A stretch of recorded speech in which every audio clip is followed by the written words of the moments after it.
7:02, I'll call this meeting to order. Exactly the budget hearing.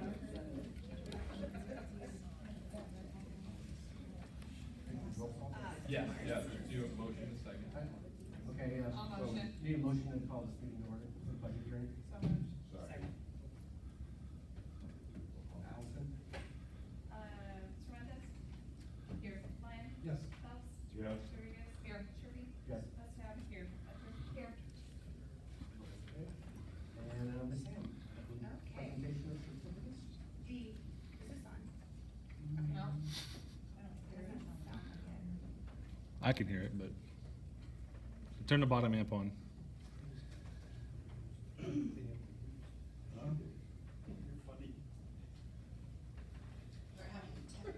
There you go. Can you hear? Oh, there we go. Okay, great.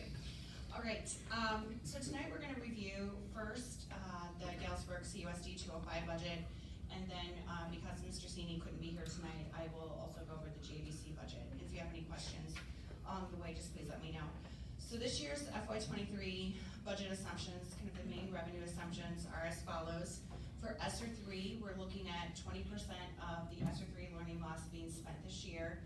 If you recall last year, the ESSER 3 grant was for over 3 fiscal years. We're in our second year. That is what's funding primarily our SEL programs, our student success programs. And so we're in year 2 of that. We are also funding Bright Futures Construction with the ESSER 3 grant. So that will primarily be expended after this year as well. Our tentative pre-K and pre-K expansion budgets, we do have a shortfall since we have a full-time administrator this year. We're seeking additional funding through the ROE who controls those pre-K funds. So we will be looking at a budget amendment if those funds are not found by the ROE.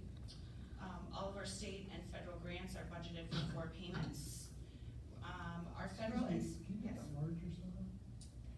I don't think so. No, I'm sorry. Our federal and state lunch reimbursement will return to pre-pandemic levels. So there was a lot of flexibility and additional reimbursements that were given during the 2 years of COVID. This year, we're going back to our normal rules. So we're anticipating a drop in our payments for both federal and state lunch program and breakfast program. We're seeing a level funding in our ESSA, our RLIS and IDEA for this year overall. We have seen a 4.8% increase in our evidence-based funding model. We are still tier 1 in front of you. I gave a summary of our evidence-based funding for this year. I was telling Member Cervantes that when I initially opened the document from the state, it said that we were at 70% adequacy, and I thought for sure that would put us in tier 2, but it did not. We are still in tier 1, and we want to remain in tier 1 as long as possible because of those additional dollars that come with tier 1 funding. So we're right on the border, so next year we may be into tier 2, but for this year we did receive those additional, it was $924,000 that came with tier 1 funding. And the one negative is that we're going to see about a 14% decrease projected in CPPRT for FY '23. For FY '22, we saw about 4.7 million. Did you have a question? No, I'm just talking about it's. Okay. We had about 4.7 million in revenue from CPPRT, and we're looking at a projected 14% decrease in that. How much does that mean in dollars? Is it really any real money? I mean, how much do we get out of corporate personal property? 4.7 million last 4.7 year. million. So we're looking at 14% decrease. It's substantial. Alright. All right, so our FY '22 ending funding balances, these are what are going to be reflected on our AFR this year. The ed fund ended at 32.4 million. Operations and maintenance, 2.9 million. Debt service, 5.6 million. Transportation, 3 million, a little over 3 million. IMRF and Social Security, 791,000. Capital projects, 2 million. Working cash, about 706,000. Tort, 797,000. And then our fire prevention and safety, which is only 81,000, but we've depleted that. We're not funding that because of our capital projects. We're looking at the following for projected FY '23 fund balances. We're looking at the education fund, at 29.2 million, operations and maintenance at 2.2 million, debt service 5.7 million, transportation 4 million, IMRF and social security 544,000, capital projects 4.9 million, working cash 721,000, toward 616,000, and fire prevention and safety at 83,000. I will say that transportation most likely will be amended, and we probably will not end up with a fund balance of $4 million, just because all of our transportation costs are coming in even higher than projected. We do a lot of contracting of coach services. We're having difficulty finding those, so those costs have come in quite a bit more. And then we've added some additional routes, and we'll continue to make those adjustments to try to keep the bus times down as much as possible. So when we do the amendment, I would expect that we'll be seeing that fund balance for transportation a little bit lower by the end of the year. And what do we normally pay in a year for transportation? This is just a little over $1 million? Oh, it's like. After reimbursement. After reimbursement. That's the real number that matters, right? Right. Right. We get 80% of our reimbursable costs back, and right now, I think our transportation contract's at 2.3 million. I was gonna say, right, almost at 2.3. Yeah. So 80% we're spending under $1 million cash. So you've got, as she said, so your athletic trips aren't reimbursable.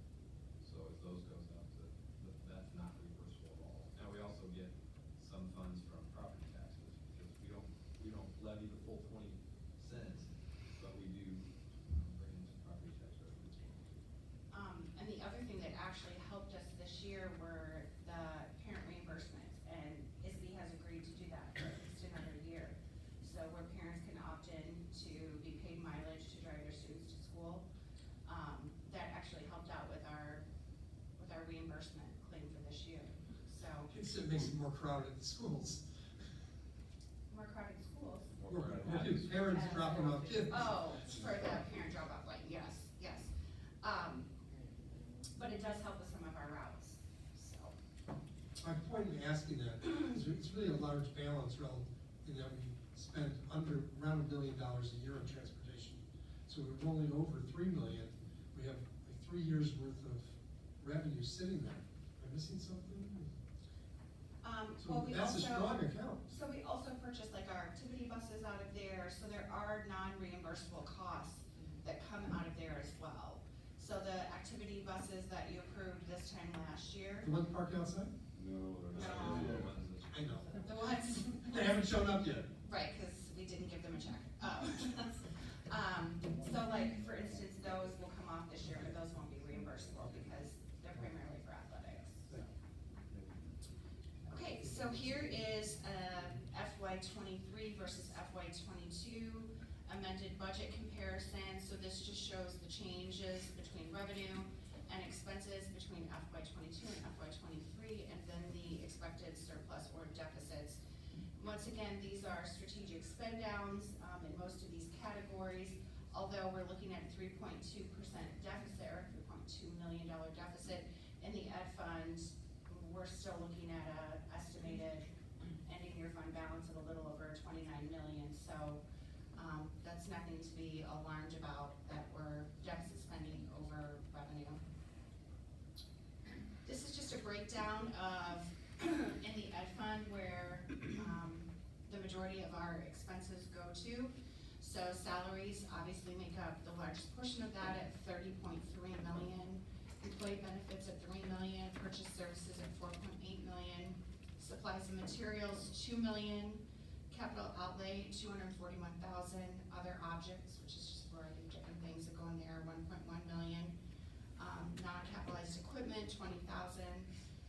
We really don't have termination benefits over the last couple of years because of the benefit for unemployment through the ARP funds, and then we have a total expenditure of 41.6 million for the ed fund. So that's just kind of a breakdown of where the expenses go. And then these are our two board policies that dictate our fiscal management. So once again, our goal is to have a minimum of 180 days of cash on hand. We've met that goal. We have 29 2 million estimated fund balance in '23 in the ed fund, 180 days of cash on hand is 20.5 million. Operations and maintenance, we'll be looking at a fund balance of 2.2 million, 180 days of cash on hand is 1.3 million, and then transportation will have 4 million and 180 days of working cash is 1.2. And then the other board policy that dictates kind of our fiscal policies here are the 2-to-1 ratio between revenue and fund balance. And you can see that we meet in all 3 of those categories and exceed. And last month, member Cervantes had asked, what would it look like if we had 365 days of working cash on hand? And so in order to do that, we would need to, based on this year's budget totals, we would need $41.6 million in the ed fund in order to make the 365 days. Operations and maintenance, we would be looking at 2.6 million. We're obviously very close to there, and we've already exceeded that. In transportation, that would be 2.5. So really, the ed fund is the large leap of about $11.5 million. Does anyone have any questions? Okay. Go over the GABC budget, which is Good.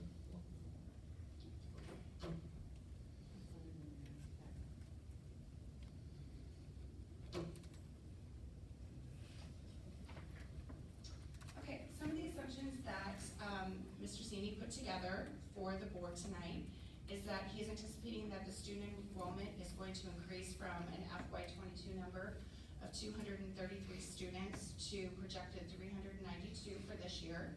So that's a huge increase from FY '22. This means an additional $190,800 in revenue from last year.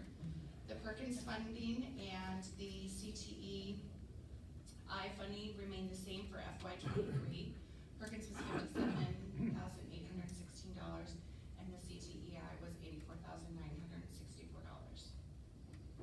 The $190,000 of tuition, what percentage of that is like our pocket paid the other part? I would like to get you the exact percentage, but I wanna say it's about 80%. So it's CUSD funds going into GABC. Okay. This is reflected in our budget. It's under the tuition payment line, yes. So the program goals that they have set for FY '23, they wanna continue to maintain a presence in the region for vocational education, increase their recruiting efforts in all the local high schools to increase enrollment in GABC. And I do know that, he has had a number of area principals tour the facility just in the last few weeks. And he's been out and about, talking to counselors and different students about the GABC programs. We want to ensure meaningful, sustainable CTE programs of study are in place across the board, and to work towards that college and career pathway endorsements in many of the areas. Work with community business partners to provide real-world experiences, job shadowing, and internship opportunities through GABC. Provide opportunities for business partners and employers to visit the center and work with our students.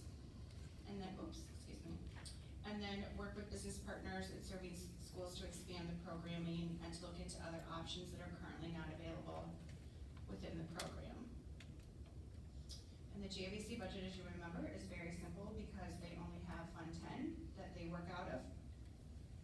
So if you look at the FY '22 amended revenue versus this year, you'll see that there is substantially more, and that is reflected because of the tuition payments.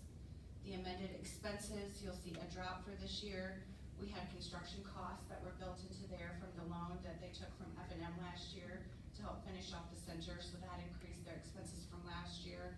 And then they also had money that they had in reserves that they've been saving for a number of years for certain programs like culinary arts to purchase equipment. So all of that's reflected in the FY '22, so that's why it's inflated. And so then we're looking at an FY '23 budget surplus of about $15,517. Do they not pay rent to the district for the space? They will pay rent this year, yes. Will you have to show up and, oh, it's built into the district? Okay, so they don't have to show it as No. object, whatever. No, they only work out of Fund 10. So those are the two budget presentations. Are there any questions? Thank you. Do we have to do the public report?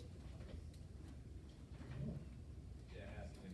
Okay, does anybody in the audience have any, public input concerning our two budgets proposed? Hearing none, I need a motion to close the hearing. So moved. Second. All in favor? Aye. Opposed? All right, now moving on to the regular meeting, I call the regular meeting to order. And Phelps? Here. Rodriguez? Here. Trippi? here, Weston? Here. Fletcher? Here. Cervantes? Here. Lyon? Yes. and if everybody please stand for a moment of silence, followed by the pledge of allegiance.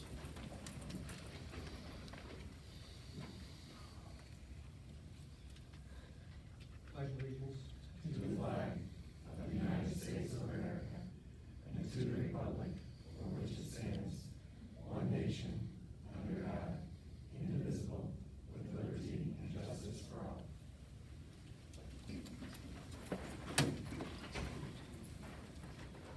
At this point, we would have a recognition of public comments. Do you have anyone at the council? Okay. Since we didn't have them on the agenda, we do have a visitor here from the student, representative from the student council. And I'm gonna insert you into the agenda at this point. So, I'm just here to talk about our homecoming that is happening, next week, on Saturday, 24th. The location will be in the field house, this year. Starting next week on Monday, we will have the Spirit Day starting. Monday will be AJ Day. Tuesday will be Teacher and Student Swap Day. Wednesday will be Class Colors. Thursday will be Disco, and Friday, as every year, will be our School Spirit, followed by our Pep Assembly and Homecoming Parade after school. Excellent, look forward to it. Thank you. Moving on, presentations to the board. Do we have any? No. Looks like it might be a quick meeting then. Never mind. Need a motion to approve the consent agenda. So moved. Second. Any comments or concerns? Allison? Rodriguez? Aye. Trippi? Aye. Cervantes? Aye. Weston? Aye. Fletcher? Aye. Lyon? Yes. Phelps? Aye. And next, focus area 1, relevant skills that lead to employability.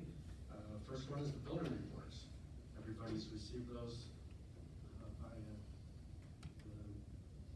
the packet, the board packet. Any comments or questions? I thought they were very well done all across the board. Okay, good to hear. Anything else? Not hearing none. We'll move on to the special education report. Ms. Stapleton. Yes, I just wanted to highlight one of the items that I had in my report. Hopefully all of you received it. I wanted to talk a little bit more about the Medicaid expansion program.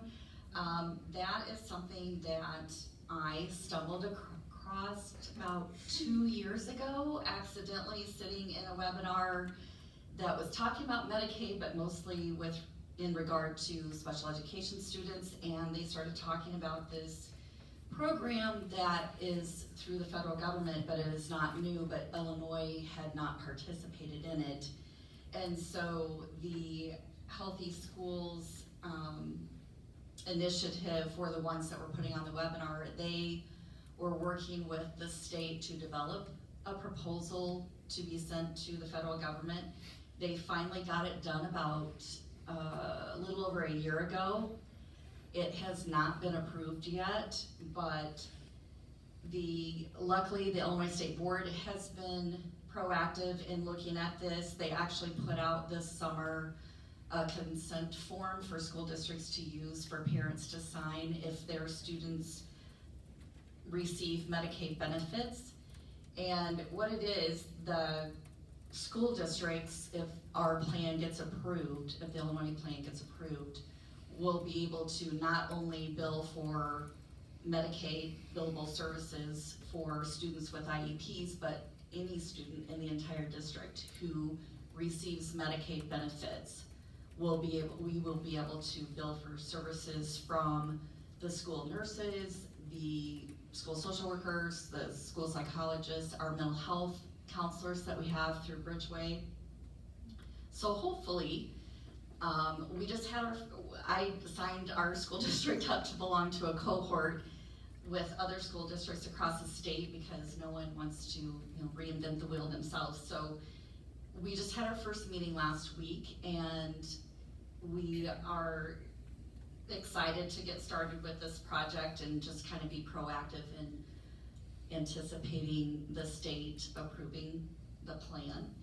So we have most of the meetings are by Zoom, but we have an in-person meeting coming up in Bloomington in October that Deb Craddy and Jen Schisler and I are going to attend. So hopefully, as this moves forward, we'll be ready to go when the state plan does get approved, so we're not trying to play catch up.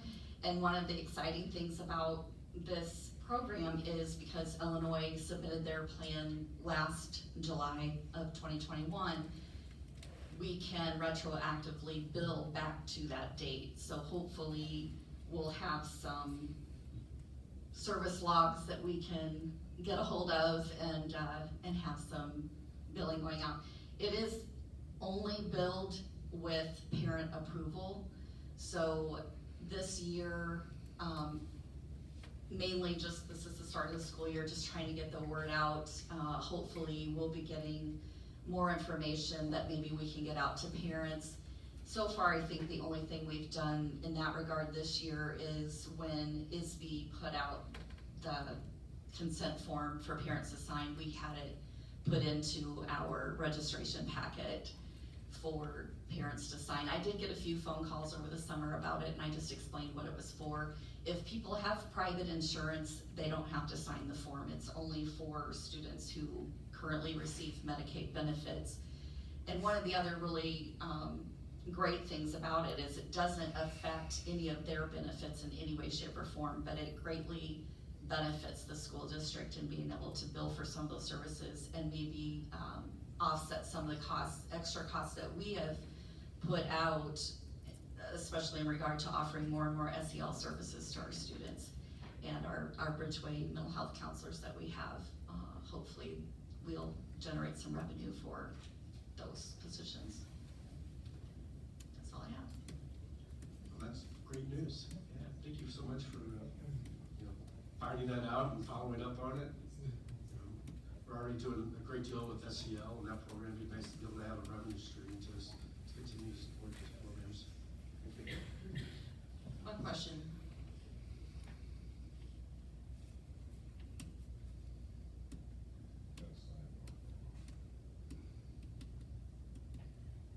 One question with your report, Mrs. Statham. It still mentioned the concern for referrals. Yes. Can you summarize what some of the reasons are you believe you're receiving the number of referrals you're receiving? Right now, I have received already this school year 5 parent requests that were, I think, a couple of them I think were out of the blue. We weren't aware that they were coming in. Sometimes we do know if the student has been maybe the previous school year through the MTSS process. We know that maybe there's a request coming, but a few of these were out of the blue. Fortunately, so far I have not gotten any requests directly from the school, but am anticipating some just in hearing things kind of through the grapevine. Did that answer your question? some of that be attributed to the remote learning and the COVID that we experienced? Possibly, yes. I think many students are probably behind where they maybe normally would have been, especially the younger ones. But loss of education doesn't necessarily require special ed designation. Correct. And so So just, that's what we're trying to watch out for, Right. is this just because of the lack of exposure to curriculum? That is one of the things that we have to be able to rule out before we can right. make them eligible. I think it's important for the community to understand, right, it's a very careful walk. We don't want to I don't like to use the word diagnose, but we don't want to under, and we also don't want to over. So with the very fluid dynamics over the last few years, I can imagine that those assessments are probably challenging in just making sure that we're being mindful of need versus learning loss that can be made up. Right.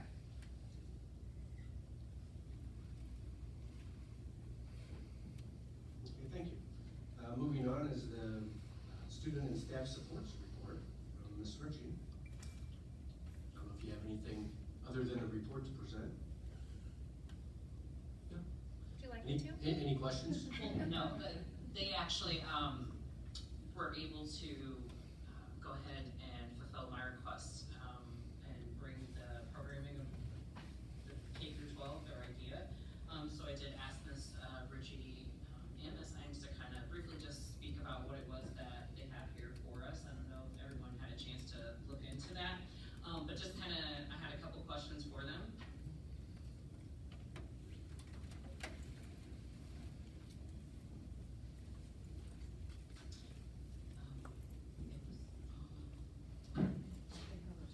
Yeah, and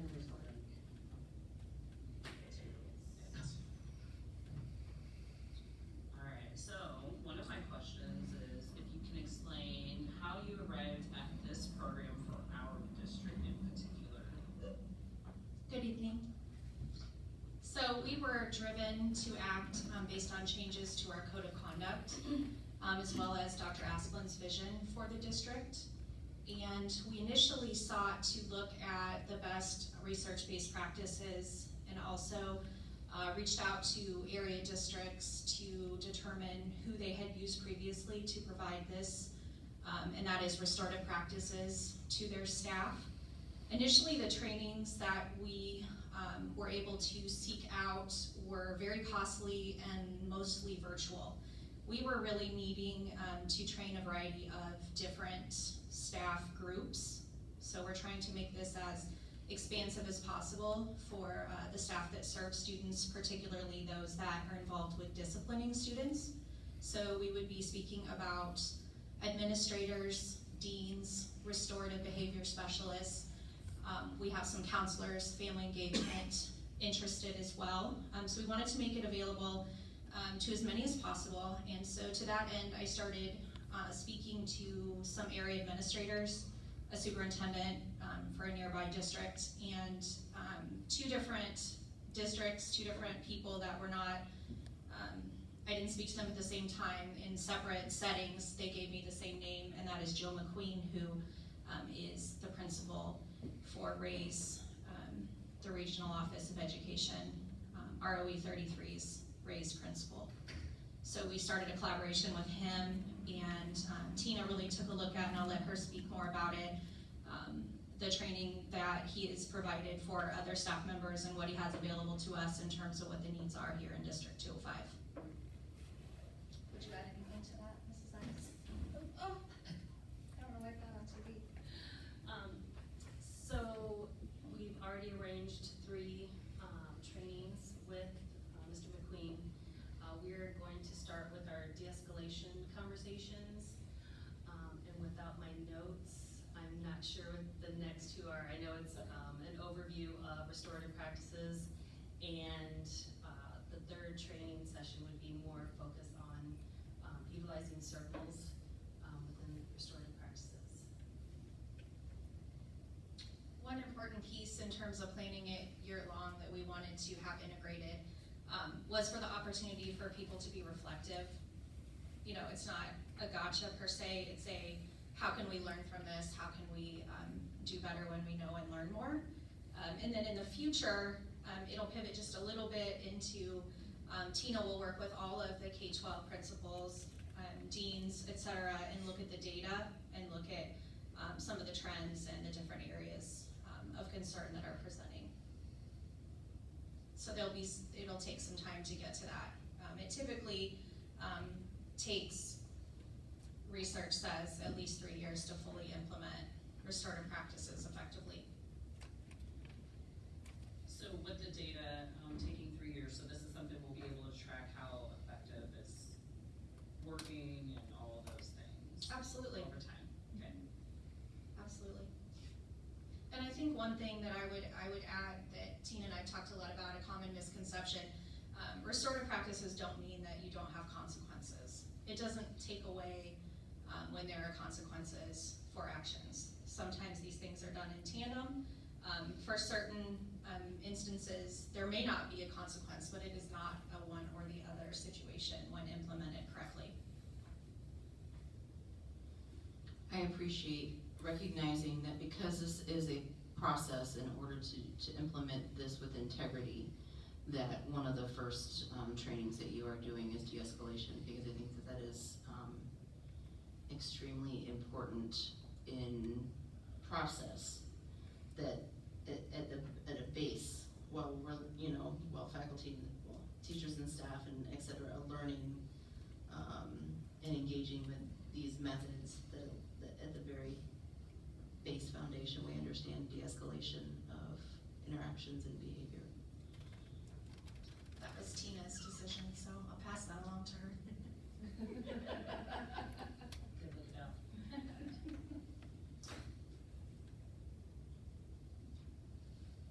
That's it, that's all the Yep, I don't questions. see any other questions. Thank you so much. Thank you. Okay, moving on, focus area 2, facilities that assist in skill acquisition. We have the Building and Grounds Committee report. Yeah, one picture. All right.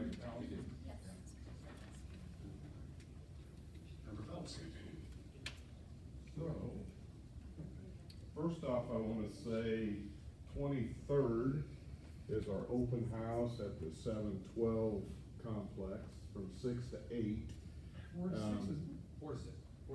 That's what I said, 4 to 6. That's what you did say. That's what I said. 4 to 6. And public out there, please try to attend. You gotta see it, from the outside it looks great, you gotta get in there and see what we've done. And the environment out there is just incredible. So, we'll start with a kind of a collage of things tonight.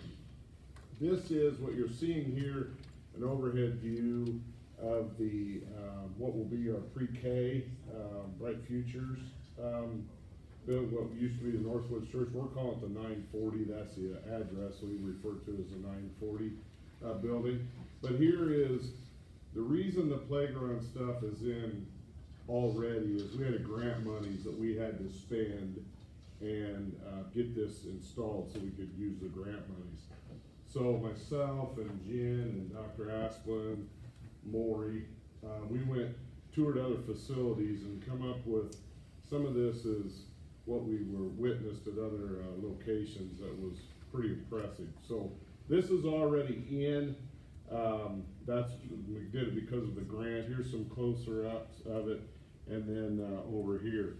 What you're seeing here are stepping stones. We were able to work with Lackey Monuments and get stepping stones, so they'll be different. These will be put throughout this for different grade separations for learning for the children. There's also, you'll see big boulders, just some aesthetics and the motor skills and that for the young children. So it's gonna be a beautiful, this is already pretty cool, and then when we get inside, it's gonna be even better. Next. So, you gotta help me guys where we're at. It's inside the Bright Futures area. Okay, because I haven't physically been inside, but you can see there's a lot going on in there. And so not only will we have the Bright Futures, but we will also have these offices will move out there, so we'll have basically a campus out there. And so we had a building and grounds, meeting today with Russell and Liggett. And this is on track, help me Maury, when, they're gonna turn this over to us.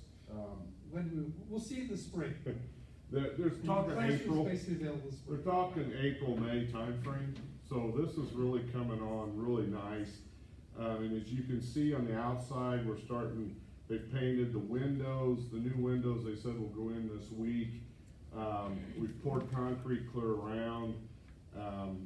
This is gonna be a very nice addition to the district, so just a lot going on here that you can see. The other nice thing, they didn't have to do a lot of, they had some tear out, but the structural of this building is solid, so we didn't have to do a lot of extra, on the infrastructure to get started.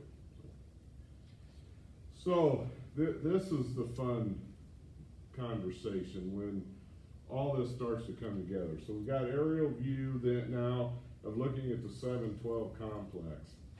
And it's amazing of how this is transformed. The new parking area back here, we have 350 new spots for teacher parking, and even out into the runway. I'm just as guilty, so I requested today that we extend the speed bumps clear across there, because we're all good at playing Mario Andretti and going around those, so we're gonna extend those clear out. Also, I want these extended over here, cause I'm just as guilty, we drive around them and so we're doing some things to, make everybody safe. There also will be some more lighting going back here. And so for the open house, we are bringing in a portable generated lights, so that is lit up back there, so that people see what's going on. As you can see, the landscaping is in. And I don't know if anybody noticed other than me, but I pick up on some of the things, they tell me it's okay, but I've gotta point this out for somebody else questions. There's a tree planted right there, and behind is a camera. And I went, whoa, we have a camera in a tree, but that camera's for the doorway there, I'm told. So, but we have cameras on the corner of the building, and so anybody that's questioned like me, it's okay, everything's okay. If you haven't looked at the track since it's being resurfaced, go check that out. That is cool. That is long overdue, and it's a very nice facility. We're addressing, there's been some traffic flow issues, especially when parents pick up children. They're stopping in front of the field house on both sides, so the traffic can't flow. So we're looking at ways down the road here, how do we address that and help that situation? Here's the West Circle Drive, what I know is the West Circle Drive, and kudos to our security people. The flow in the morning is unbelievable. With Swabby out here, you've got, I can't remember his name over here, it's pretty slick. Now, this is amazing. This is the one that Maury and I sparred on through this whole thing, I'll tell you. I'll just be quite honest. But, this is the Performing Arts Center, what you used to know as the auditorium. And I know we got a lot of pushback, oh, you're reducing seats, but I'm gonna tell you folks, this is amazing. And this could be in Chicago. I mean, this has got latest and greatest. It's right there for being usable. It's all new, it's state of the art. This tower back here is 3-story or 3 levels. That's the sound booth and everything. We saw the curtain, they put the curtain down today, and we got to witness it. It's amazing. Just everything you see, it's class. It's very, very, very, very nice. So, more looking at it, more views. Also learned today, we're getting 2 new big spotlights. So we're gonna take the old ones and put them on the sides, we'll have 2 new ones. Here you can see the sound booth in the three stories. It's amazing, it really is. Wow, okay. So pass the word, the 23rd, 4 to 6. And that is homecoming weekend, so there'll be a lot hustle and bustle, but we want the public to come see what their tax dollars help do. And it's a beautiful facility. Any questions from it? I know we have a lot of our educators, but any questions from you folks? How about you, Ray? All right. How's the terrazzo floor coming along? On game. Oh, you had to ask. Well, it's coming. It's amazing. So what he's referring to, I've learned through COVID, supply, a war in Europe, natural gas, they can use every excuse they want. It's just slow to get things. And so we're redoing some terrazzo it would be over in front of the gym and over there. And it's just, takes time. Bear with us, we'll get it. I found out today, one of the floorings in the performing arts is really talking it up, but you may see some different, that isn't floored yet, it's just waiting to get it done. The entry coming in past the old band, you may see some rubber and then some carpet tiles. Well, we want that down for the open house because we probably won't have all what's supposed to be there. So just some of those little things. The other thing that drives me nuts, we have some, sharing the dirty laundry, but we have some doors, we're waiting on some stinking hinges or some silly thing. The windows are supposed to go in 940, they'd already be in, but they're waiting for a strap that holds the window frame in the block. So it's just things like that that just drive me nuts. That, I mean, I could run to Menards to get it, and they won't, that you can't do that. So that's where we're at on those things.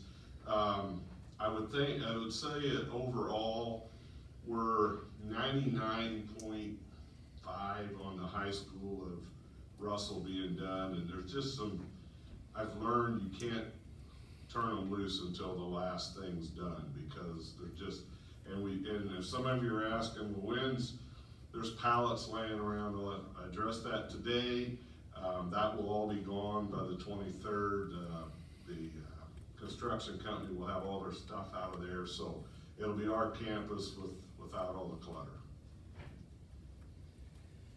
The terrazzo floor in front of the office area is mostly finished. It looks amazing. It's renewed probably to the way it looked when it was opened in '59. Is that what it looked like, Gianna? I would know that. You would know better than I, remember Lion. Okay. On to the next. Moving on, need a motion to consider approval of the 940 building storage shelving. So moved. Second. Ms. Ham? Okay, the board has the proposal from Bradford in front of them regarding the storage. So to review just briefly the 4 areas that this proposal covers, we have the large storage area that is in the back of the building, so before JVC, but the back of the area will be inhabiting. Part of that room, 1/3, is going to be for tech storage that will be behind a cage, and that will store all of our tech supplies, all of our Chromebooks, all of our technology materials, so they can be locked in that area. Then another 1/3 of that room will be all the district archives. So we have a lot of district archives, a lot of district materials that we have to keep, some of them forever, a lot of them for 50 years. And so we've sort of had those items scattered across the district. For the last few years, those will all be located at the 9040 after this project is complete.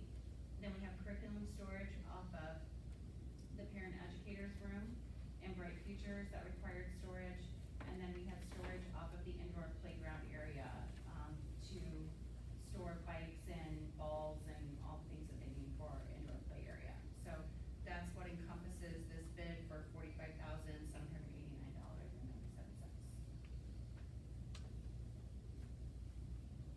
So this includes all the material that's stored out in the garage behind the building here? That all gets moved to the building? Yes. Yes. You confused me, you put it that way. I was trying to make. That way. And I know Member Lyons asked a question that those shelving racks had like a fiber board, the shelving is particle board. Particle board. So that was recommended versus wire mesh. Correct, yes. Okay. And, that's all a climate controlled facility, so there shouldn't be any issues with warping, but it's very strong, very resilient to keep the boxes, they'll slide easy. Some of them are single width shelving, some of them are double width, depending on paper box size. So we have quite a bit of material that we have to store as a district. Allison and Paulette and Tammy Folger went out and literally filled an entire box truck full of items that could be shredded this summer for things that were stored out at Hawthorne. But there's still quite a bit of material that we have to keep for, some of it forever, but at least for 50 years for a lot of student records. So we'll have all of that nicely categorized and in safe climate controlled storage, so that Allison never has to go out there again.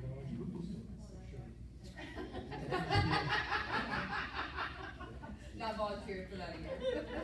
My person was like, let's say, summer, the day that. Oh, that's hilarious. Yeah, Are we happy with the other materials we bought from Bradford? very happy. So And very everything's super installed from them? And the high school. We'll have another quote next month for some additional band storage, so that large storage room that's across from the band and choir room. Some people would call it large, some people call it small. Well, compared to what they had before. So Mr. Empey and I met with Gary from Bradford about, shelving so that they could hang their, band uniforms, choir uniforms, and then store the district instruments in that area. So there'll be a few more recommendations for storage in that area. And they fulfilled the contract with the shelving at Hawthorne? Yep. And Well, is they're that in the being- process of installing it. Well, that's now. being installed then. Mhm. A lot of So, but a lot of it is up, but all the high school is done. Are those the same types of shelves at Hawthorne that will be at 940? No, those are, like an industrial wire mesh, just because of the amount of weight of the pallets that have to go on there. So that's different, but the shelving that is in the high school, if you were to go into, like Mrs. Florian's room, in the art room, she has some of that storage. In the boys and girls locker rooms, they have some of the same type of storage, so it is throughout the high school. It sounds like a much better way to store our archives and records and stuff. So. And just stacking boxes on Yep. somebody's random school closet or in the dirt floor in the basement at Old Silos, which is where they were for many, many years until they got taken to Hawthorne 6 years ago, so that's where they used to be stored. They won't have to be moved again for A very long a long time. So they get stretched. Okay, Allison? Aye. Aye. Aye. Yes. Aye. Aye. Motion to consider approval of the FY '23 school maintenance project grant. So moved. Second. Ms. Ham? All right, so the FY '23 school project maintenance grant was released. We're recommending to the board that we consider the project for FY '23 to be redoing the steel parking lot. So basically, this is just the board's commitment to looking at that project. So we will still have to get construction documents, the board would still have to approve the construction documents. We would still need to go out to bid, if the cost came in too much, the board could deny the bid, and not approve that. So this is just the first step that the board has to approve the application. So that's what we're asking for tonight, but it in no way commits us 100% to that project. It's a reimbursable grant, so it's not like the state gives us the money.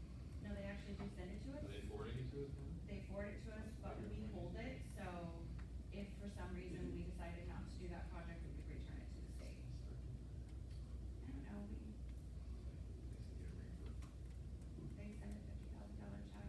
and- We'll take it. We get to keep the Yes. interest. Allison? Batchor. Aye. Surratt. Aye. Lyon. Yes. Phelps. Aye. Rodriguez. approval of the district budget for FY '23. So moved. Second. Any questions? Allison? Fletcher. Aye. Mathis. Aye. Lyon. Yes. Phelps. Aye. Rodriguez. Aye. Kirby. Aye. Bestad. Aye. Can I ask a late question though? Too late. No, it's not. Need a The motion? budget's still, this goes back to the transportation account. What is our levy for transportation? Can you remember that offhand? It was 14 cents. 14 cents? It seems that, as we look at our levy, there may be something we could reduce and put it somewhere else, because we are carrying a hefty balance in that. Probably more than we need to. Because we wanna try and live within our means and spend our money in ways that'll help the children any way we can. Looks like it was about 633,000. Need a motion to consider approval of the GAVC budget. So moved. Second. Allison? Sorrentez. Aye. Lyon. Yes. Phelps. Aye. Rodriguez. Aye. Kirby. Aye. Bestad. Aye. Fletcher. Aye. Need a motion to consider approval of establishment of activity fund accounts. So moved. Second. Ms. Ham? Okay, we need to establish, a few activity accounts so that the classes at the high school can begin their fundraising for their classes, for eventually their prom, and graduation activities. So I'm requesting tonight that the class of 26, 27, and 28 funds be established. We are also starting a food pantry at the high school.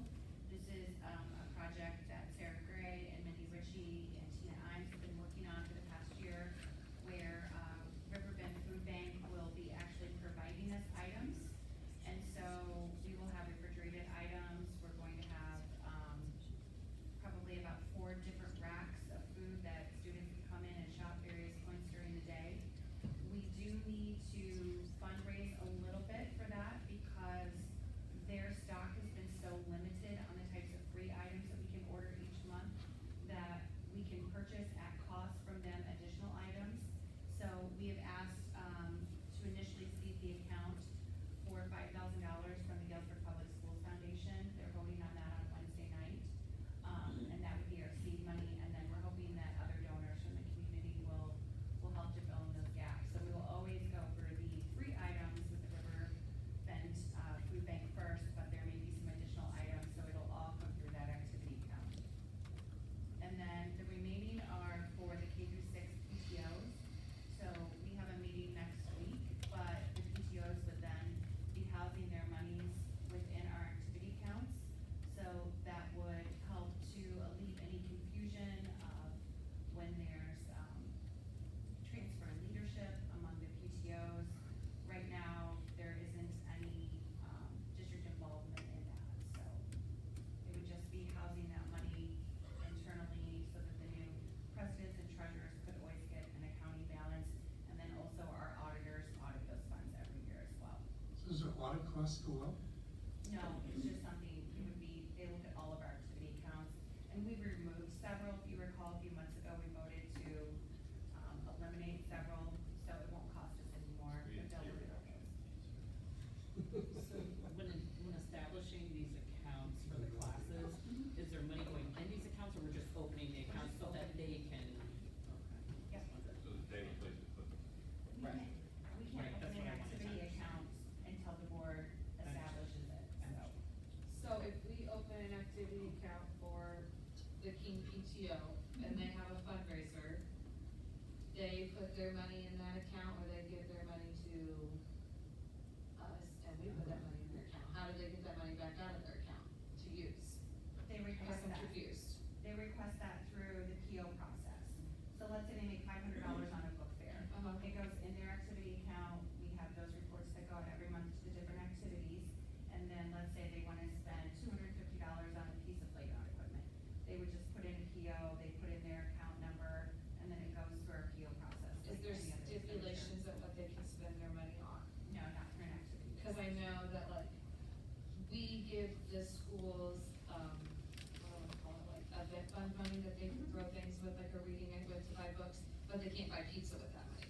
So like if they wanted to use their PTO money money to buy the food for the parties, that's what they can do that with. Correct. What are their fundraising stipulations? Because we talked about this in our policy, about not fundraising for things that you don't need, that the district should be able to pay for. Well, the biggest prohibition is that we're not asking students to go Door to door. door. Correct. Right, so there's, after that, there's a lot more latitude for them, as long as they're not working through, basically having students go out there and try to sell their wares, so. But there's a policy, then you have to respect the policy. We talked about that real quick. So I guess I'm just kind of confused on Well, how they'll fundraise. well, there's still ways to do it. Service projects, they can do like what they're doing. Which they can put in, yeah. There are ways to do plenty of things, it's just we don't want them selling things door to door. Correct. The book fairs, typically the PTOs manage the book fairs, so those revenues would go into that PTO account. There's been talk about trivia nights, chili suppers, things like that, so there's a lot of different ideas that are floating out there. So do they already have established accounts, the PTOs, or no? They do. They should be zeroed out though. Okay, so they need to start over. Correct. Is what needs to happen. Right. Essentially, right? Right.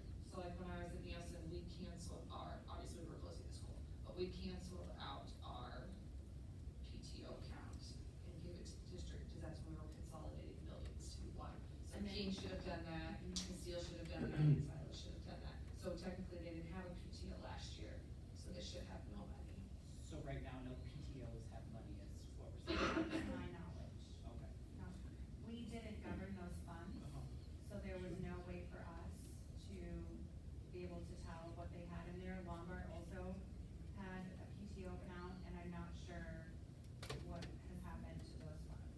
But once again, we didn't manage those. Correct, We that's didn't have the PTO, oversight of that's a those. treasurer, somebody, a parent or somebody has that, their name under that. But like as we do things now, It's going to go through the board, but not for the district office to get the money. So it won't matter, you know, now, if you were the treasurer or the secretary, you would have to hand that off to, say, member Cervantes and get that changed at the bank. None of that will have to happen now, so. Which I also appreciate, because it's a different kind of checks and balance.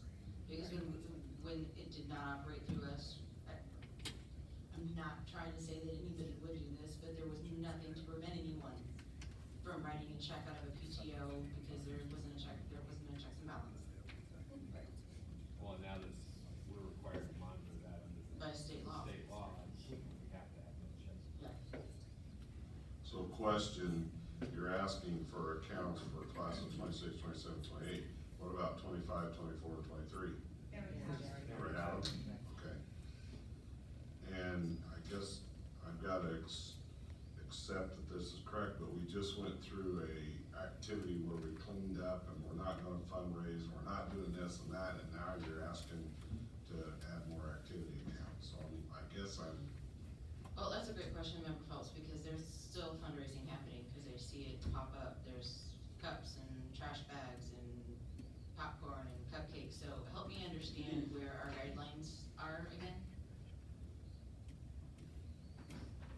That's From my under the understanding negotiation. is if a club or an organization needs something, they're supposed to be able to come to the district, and the district has the money to give it to them.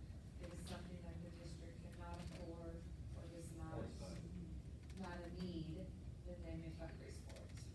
You should review the policy as part of. It's in the policy, So we it's all new, read it. Are it's they new last year. listed somewhere in the policy, I guess, and so that line is more drawn, so then you know. I think that's the challenge. Fundraised for, I mean, Or because the it's kind of consistent vague. trivia night every year, you're gonna continue to have a trivia I night, mean, right? Well, I mean, It's kind of Because, vague. well, I think, this is what I'm saying, this is, some, and I will use coaches because I'm just more familiar with that.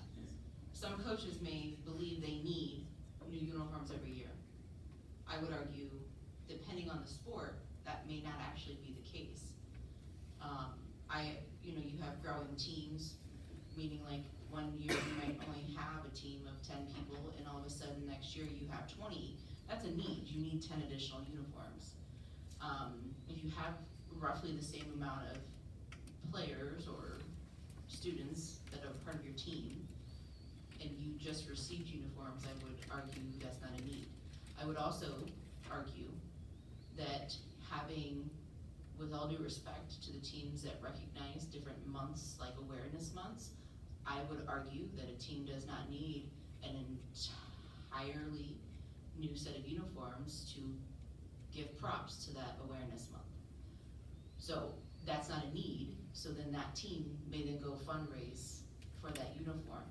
But then that's getting into some sticky areas, because then coaches could say, well, this is not a need, this is a want, so I'm gonna fundraise, and we haven't reduced the number of fundraisers that we're doing, and people are still not using the booster club for the purpose of the booster club. Do we have any teams that are fundraising for uniforms? No. I didn't think so. I know in the past, So we put all this into place a couple, leading up to this, so. Right. Fundraising is happening. We're doing it the way that we set it up to do through the Booster Club. The money's coming in, it's going into their account within the Booster Club. That's where it's being housed. Now, we still have accounts in the athletic department, and as things come up, there'll be a transfer of money, and then we buy things as needed. So, nobody's fundraising unless they've talked to me and they have permission to do so. So we have those conversations. What are we doing? Why are we doing it? What is the need to be doing it? And if we don't need to, we're not doing it. So it's plain and simple. That's what we're doing. Nobody's buying uniforms unless they have permission through me. What are we getting and why?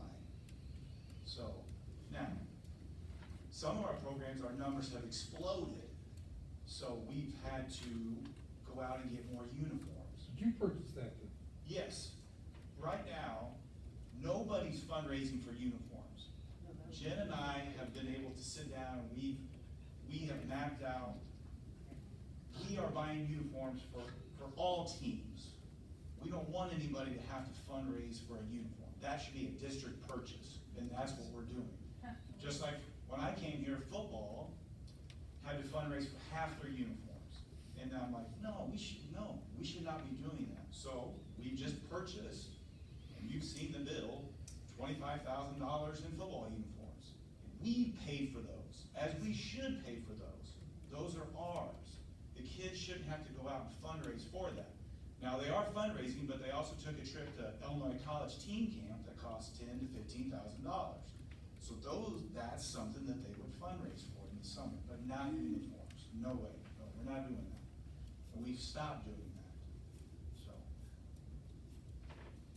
Right, just to clarify, I never indicated that teams were doing it, they prior in history yes, have fundraisers yes. for the And extra, that's- like, I mean, if we wanna be specific, right? Yeah. Like breast cancer awareness month for the basketball team, they wear pink uniforms, that, I'm assuming was a fundraiser, because it's not a. Yes, I'm assuming so, Yeah. yes, yeah. So past practice, that probably, yes, that was happening, but we've stopped that. Well, I'd like to thank you for having that conversation, because I know it's probably not an easy conversation to have, as people are used to just Well, fundraising and just getting Well, a big old bank I account think built when I up. first to have whatever started they it wanted. was, but I think this is year 5, so I think we've kind of cleaned up some of that communication as we've gone through on what are we doing, why are we doing, what's the goal? 'Cause if we don't need to do it, we're not doing it, because it makes no sense to sit there with $12,000 to $15,000 in the account, and it's just, and then we're And gonna we do just this keep again having- next we just keep year, and it fundraising just every keeps year. growing, Correct. like, we've gotta have a goal in mind of what we're doing with the monies that we're raising.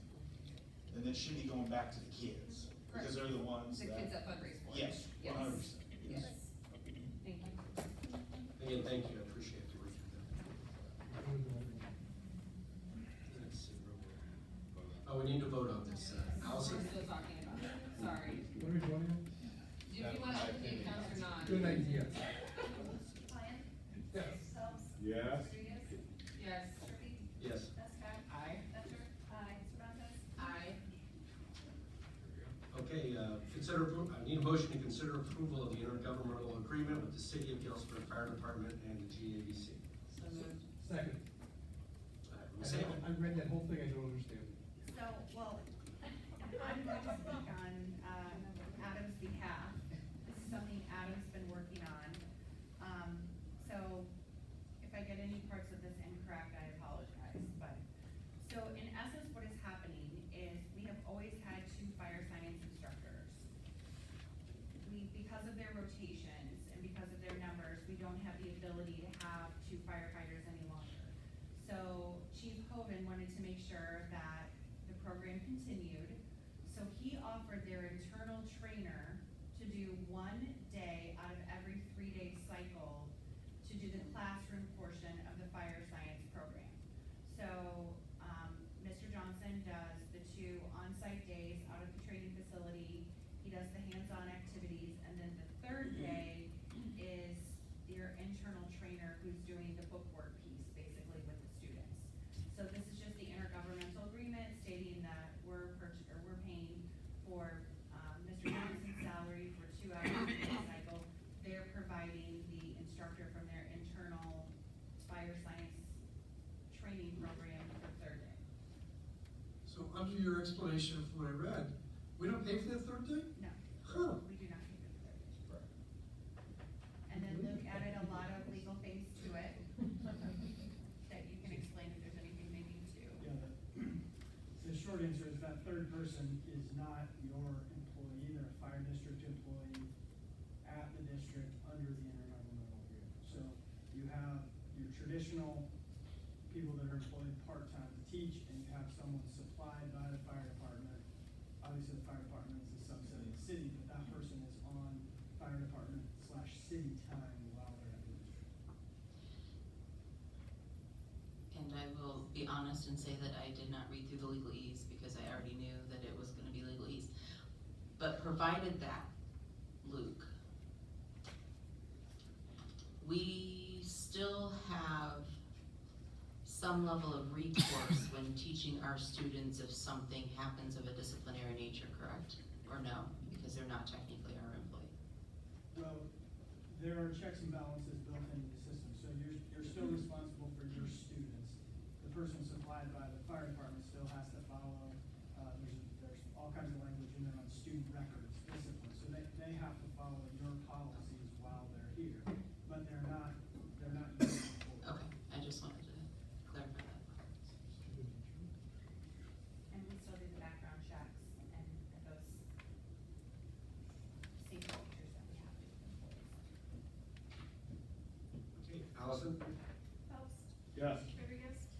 Yes. Trippy? Yes. Eskag? Aye. Fletcher? Aye. Surratt? Aye. Lyon? Yes. Need a motion to consider approval of trip requests. Second? Mr. Matthews? We're not going to the state tournament at every sport. Well, no, Yes, and we are. I apologize, I usually bring this last month and then slip my mind, so this would be a list of dates. We just put them all on there, is anything you know, it could potentially go to a state tournament in, IESA or junior high, or high school, and we've got a couple of ones that some of our sports teams go on kind of at the end of the year too, so, and Christmas break, so. Okay. Allison? Rodriguez? Aye. Trippy? Aye. Surratt? Aye. Eskag? Aye. Fletcher? Aye. Lyon? Phelps? Aye. Motion to consider approval of the intergovernmental agreement with Delaware CTE. So moved.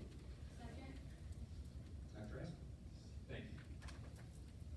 This is a yearly item, we have to approve it, or we forfeit the $57,000 that we showed up there for our GAVC revenue from Perkins Federal Vocational Fund. So Delavar is the overseeing body of GAVC other than us. They have a board, which we are a member, and then they pay rent to us, and so it's kind of a different setup. But in order to get those funds, we have to be a member of Delaware, which we've been for many years. No changes to the agreement. Allison? Trippy? Aye. Eskag? Aye. Fletcher? Aye. Surratt? Aye. Lyon? Yes. Phelps? Aye. Rodriguez? Aye. Okay, next on the agenda is to consider approval of job descriptions. I'm gonna pull that item due to some concerns, so we wanna review that for another meeting. And, On the whole list? yes, Yeah, we'll just go back through. review. Cases. There's quite a few job descriptions on there, and I think we need a little bit more time to review and. Well, and to make note, I think it's important to make note on record that one of the reasons why we are revisiting this is because of some feedback that we have received, and we wanna be able to go back and have those conversations, so I just wanted, yeah. Just so we're clear, so while we are redeliberating that, the other job descriptions are still there, so these are just, these are the amendments at whatever point we decide to put them in, unless it's a new position, so, we will be, going back definitely over the one, and then we'll look at any others as well that, might need some editing, but yeah, we'll bring that up next month again. Need a motion to consider approval of the personnel report. So moved. Second. Any questions or comments? Allison? Fletcher? Aye. Spratus? Aye. Meyer? Yes. Phelps? Aye. Rodriguez? Aye. Sherby? Aye. Vestal? Aye. Next, grievance update. Thank you. We do have one item that has been filed for arbitration, that's involving the parking lot, parking spaces issue at the 712. We received notification from, the arbitration folks down in Springfield that it's been filed, we'll be working through that. What is the concern with the parking spaces? So there was, there's language in the contract that says that the district will reserve parking spaces for teachers at all buildings. We do that, at the old Galesburg High School, there used to be individually reserved spaces because they shared spaces with the students. We've added on, as Member Phelps pointed out in the, building and grounds report, we've added on the teachers, the professional staff have their own parking lot. So we felt like that need was outdated, so we don't provide individual parking spaces anymore, but they get their own parking lot. So the GEA's contention is that is still required, that we provide that for, that position, that area, and we are saying that we don't. Okay. So, we do have two other grievances, I believe they are resolved, but I have not received formal, notice of that yet, but I'm very confident those reach resolution. And then, as we're going down, we had no FOIAs this month, so.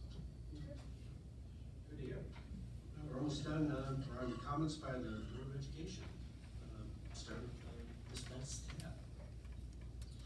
So last meeting, our talk of IDs kind of overshadowed, the work that, student success director has really been putting in, been a lot of pressure and requests, coming that way, and we have gotten counselors in all our buildings, really putting efforts towards this restorative work, and, I mean, we are really trying to work hard on the focus of how this district is going to put restorative and discipline together, and, I mean, rising to the occasion of those requests.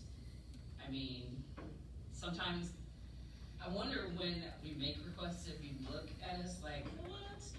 But, you know, it is really with the mindset that we do want things to improve for the better for everyone, not just, a few, but everyone.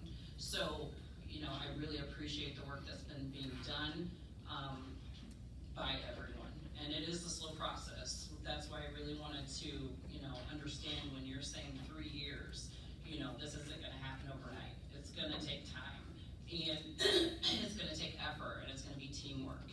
And starting with, you know, administration and the trickle-down effect of all of that. So, you know, even if the request seems like it might be too much, or we might not get there, you know, let's think about that moving forward piece, and the team piece, and, you know, how much further we'll get by working with that restorative, the relationships that are gonna come from this work, and where we'll be potentially in 3 years.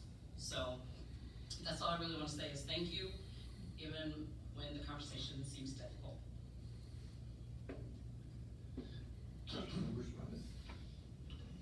I just wanna say that I'm excited, for the community open house. This has been a really long road. And it did not just start with this construction. When I say this has been a really long road, my first year on this board, I mean, we had to make some difficult decisions in order to even get us to a point where we could have a discussion about what needs were. And so the process to see us move from all of that very hard work in 2014, 2015, and to get to this point where we are now looking at almost a completely renovated K through 12 district, and the work that is being done on our pre-K, it is just extremely exciting, and I cannot wait to walk through the building and see it in all of its entirety, because I've only been through in pieces. And so I'm looking forward to that, and I may or may not have a birthday sesh on, I don't know. President Rodriguez. I just wanna give a shout out in the building reports that I was looking through the K4 buildings, and that all of our K4 schools have a 90% attendance for every single class, so that is great. And I love that you guys are doing a lunch bunch with your family engagement specialist people. That's awesome to get kids out of this classroom environment and into the cafeteria, because you know that's social hour and all the kids are talking, and so they love to see the adults and talk to their adults about stuff that's not just schoolwork, about their family, about their friends, about what they did this weekend. So I love stuff like that. And I also hope to see lots of people at the community open house and at the homecoming parade. Okay, Member Betcher. Well, pretty much everything was said. I'm excited about the community open house, and I'm really excited about the restorative practices to see where we go with that and how we build that, and I appreciate all the hard work everybody's doing, and I hope that we get some buy-in to that and see where that grows. Member Fox. What time is it? You want the podium? Well, this is our first meeting since school started, and all the comments I've heard have been really positive, and that's really nice. I'm glad everyone's back in school, and our enrollment numbers are looking good, almost too good, and so, and I see smiling faces from our principals back there, so maybe things are going nicely, and I'm happy for them and for our children. I've had the opportunity to visit 2 of our schools at drop-off time, and they both have situations well in hand, and ways of handling the numbers that are showing up, and I hope to get the other schools to see what they're doing as well. Last thing, I teased our president here, I asked him if he printed all 599 pages of our agenda, which is what the end of our packet was. Fortunately, he didn't. That's correct, right? I didn't. And I'm really wondering, at one time we were told we couldn't separate our board policy, or figure out a way of separating it. I was wondering if there's a way of separating our board agenda, so if we wanted to go just to the bills, or just to a certain part, we're able to do that. It's something to look at, or make it too complicated. Have the whole product, but also have. Like a link to click here out of the. There were some cases making Right. way through the federal courts on hyperlinks not being ADA compliant. Well, I'm talking about having both available. I don't know that there's any, as long as you're posting one that is a full packet, there's nothing that would prohibit you from having a second hyperlink option. Which is something that we do have hyperlinks in some of our documents that get sent to us. And I would really just prefer not to have it, particularly if it's an ADA situation. I just know that, well, even tonight I was reviewing one of the documents that had hyperlinks, and every time I went on the hyperlink, then I went back to the document, I had to go back to page 1 of the 596 pages to get. 99. Yeah, to get back to where I started. He used to be the guy that printed all those out, and If you printed it out and put a big color tab where you got the sections. Well, if you print it out, you miss the hyperlinks altogether too. So you don't even know the hyperlinks are even there. Just, is there some way we could review things in a more expedited manner? Would be nice. I agree, I think that would be. Sorry, getting more concerned. Anything else? Glad school's going well. Let's keep it up. Well, I concur. I believe school's going great. I've been to, I believe, all the buildings, and seen a lot of great things in the classrooms, and, you know, I'm excited about the buildings, I'm excited about the, you know, different activities and events that we got going on, and we got, you know, great facilities to have them in, and, it's, just a great time to be in Silver Street. And, yeah, it's exciting. Moving on, does anybody have any future agenda items? Okay, hearing none, next. Oh, go ahead. Yeah, do we track, or have we been tracking in the last couple of years, like, any outside of the learning losses, anyone who's been held back, any reason why they've been held back, whether it's parental, or how those conversations work? We keep track of those. I will tell you as a broad statement, never is too strong a word. We do retain some students, but it is only the ones that I'm aware of, at this moment. It's if they really haven't gone to school the year before. So let's just say a first grader, if they missed an exorbitant number of days, like 90, 100, which we've had, we will retain some of those students because they basically didn't have exposure to that grade level. But in general, we have a strict prohibition against retention. Can we see, is there a difference between before pandemic and now of anyone who's been held back? Any numbers pertaining to that? I know we can find, I'm trying to think how we would do it. Whether it's to make sure we parental didn't miss anybody. or how that, We've had a few where parents have asked that their child be held back. Does that and how that conversation might be facilitated. That's what It would be in I'm- our records, but it wouldn't be reported that way now. Let's work, I'm not gonna promise yes, I promise we'll try. Yeah. Okay. Next meeting is Monday, October 10th, at 7 p.m. Well, yeah, location. You're in the building committee, you tell me. Well, We'll let's take that under advisement. We'd love to have it in the auditorium. Okay. Yes, if things work out well, we'll be at the Hague Performing Arts Center. If not, we'll be here. Can I get a motion to adjourn? So moved. Second. Aye.